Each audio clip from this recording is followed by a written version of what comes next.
Et pour En Agence cette semaine, j'ai le plaisir de recevoir Marie Argence. Bonjour. Bonjour. Alors Marie, vous êtes présidente et fondatrice de Macom Agency et de EmotiConnect. Tac, on va parler avec vous d'engagement émotionnel, ces petits cœurs, ces applaudissements, ces étoiles, ces likes qu'on laisse sur les réseaux sociaux quand on est face à un contenu. Mais d'abord, Macom Agency, c'est une agence de communication et de marketing. Comment vous en êtes venu à vous intéresser à ces petites émoticônes qu'on laisse partout ? Alors en fait, j'ai fondé l'agence il y a 11 ans. Moi, à la base, je travaillais dans le secteur du divertissement, dans la musique essentiellement.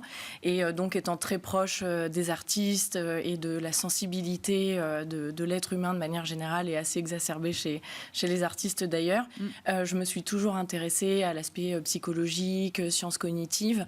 Et je l'ai adapté dans mon travail dès le départ. Et c'est ce qui m'a donné envie de pousser un petit peu la réflexion et notamment d'un point de vue technologique en créant un outil qui serve directement à analyser ces aspects. Alors, selon vous, les métriques que regardent les marques aujourd'hui sur les réseaux sociaux, elles sont trop froides. On regarde juste en gros l'engagement, vaguement, le nombre de vues, et puis ça s'arrête là. C'est ça, il faut aller un peu plus dans le détail, si je comprends bien. Exactement. C'est-à-dire qu'on va s'attarder un petit peu sur le nombre de vues, ce qui peut être très bien et très intéressant, la conversion e-commerce aussi. Mais il ne faut pas oublier que derrière, en fait, ce nombre de likes, ce nombre de vues, il y a des personnes qui vont suivre au fur et à mesure de l'évolution de la marque et des messages de communication qui sont transmis. Voilà, tout l'aspect, que ça soit image, que ça soit texte, et ça a un impact direct chez eux, dans leur quotidien. Aujourd'hui, c'est plus de la moitié de la population mondiale qui utilise son téléphone portable tous les jours, dont 73% de personnes entre 16 et 30 ans, qui sont les actifs d'aujourd'hui et de demain. Et donc, c'est important que les marques comprennent aussi cet impact qu'ils ont vraiment dans le quotidien de tout à chacun. Alors, comment vous décryptez ces réactions ? Alors en fait, au départ, on était vraiment sur des commentaires un petit peu classiques. Ça a été un gros travail de fourmi et j'ai eu la chance, et j'ai toujours la chance d'ailleurs d'avoir fait un partenariat important avec le CNRS. On s'alimente de leurs recherches et ils s'alimentent aussi de la nôtre. On va chercher tout ce qui est analyse sémantique, en fait, tout ce qui est retombée de texte, les emojis, donc les émoticônes qui sont même un mode de langage à proprement parler. Et donc on a tout intégré dans notre machine, qui est une machine basé sur le principe du machine learning, donc de l'intelligence artificielle. Même si c'est un terme un petit peu populaire et vulgaire aujourd'hui, il est bien certain que c'est ce qui nous permet aussi d'aller un petit peu plus vite. Donc c'est utiliser la technologie à bon escient et de façon tout à fait bienveillante.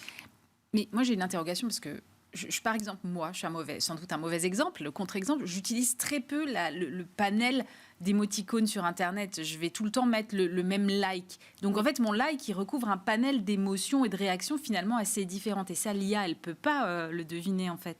Alors, au-delà, en fait, du like et du petit bonhomme sur lequel on va cliquer, on a de toute façon des réactions sur des commentaires, pas forcément sur le même sujet, mais en fait, c'est englober toutes ces réactions qui composent votre profil sur vos différents réseaux sociaux ou alors sur des sites médias. En fait, à partir du moment où il y a de la sémantique sur le web, on rentre en capacité d'analyse. Comment vous faites ensuite le lien entre la sémantique et les symboles ? Alors c'est justement là où on a fait un très gros travail. On s'est basé sur des travaux de scientifiques et notamment un monsieur qui s'appelle Plutchik qui a constitué ce qu'on appelle la roue des émotions, qui est utilisée beaucoup en psychanalyse, en psychologie et dans les études de neurosciences. Et en fait, on a associé toutes ces images, ces textes avec les définitions des émotions et des adjectifs. Donc il y en a énormément. Nous aujourd'hui, on s'est focalisé sur les 8 grandes thématiques d'émotions, mais on va poursuivre pour rentrer encore plus dans la précision. À quoi ça sert ensuite aux marques, cette data-là que vous analysez et agrégez en fait, Oui, en fait l'utilité c'est de pouvoir comme échanger avec les consommateurs en direct, de connaître vraiment précisément, parce que quand on a des milliers et des milliers de commentaires, que ce soit pour des grandes marques ou même des marques un petit peu plus intimes, Internet regorge de résultats et de réactions.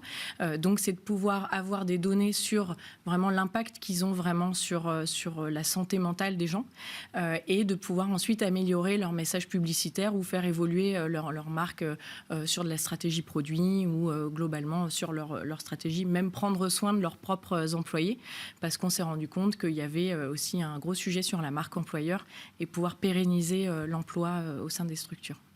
Comment est-ce que vous procédez pour ce mapping? Vous allez chercher, j'imagine, sur les réseaux sociaux, mais pas que.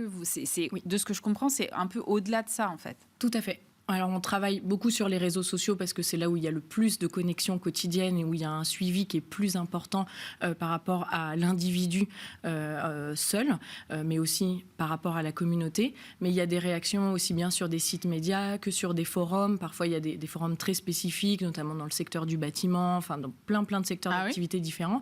Et donc, nous, on va chercher en fait toutes les données que rassemble le web. Récemment, on a fait une étude sur le secteur de l'immobilier et du déménagement.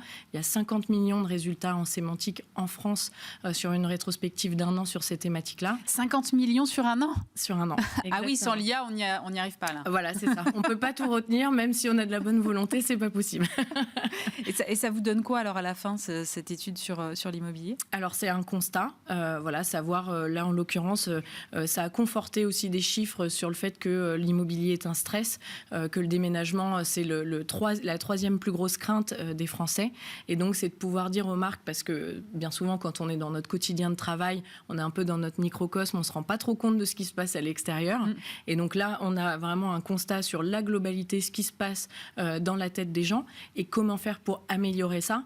En fait, l'union fait la force, j'aime dire ça, mais c'est rassembler aussi les marques ensemble sur un même secteur d'activité pour prolonger une expérience client, que ça soit digital, mais aussi le physique et l'humain est indispensable. Quelles sont les réactions des marques justement quand vous leur montrez ce type d'études? Alors, ils sont toujours très touchés, surpris. C'est vrai que ça met en exergue certains points auxquels ils n'avaient pas forcément pensé. Et c'est toujours un très, très bon accueil. Et aujourd'hui, on a des demandes de plein de secteurs d'activité différents. Et je suis très heureuse de ça. Merci beaucoup, Maria Argent. Je rappelle que vous êtes présidente et fondatrice de Macom Agency et Emoticonnect Tech. Merci beaucoup.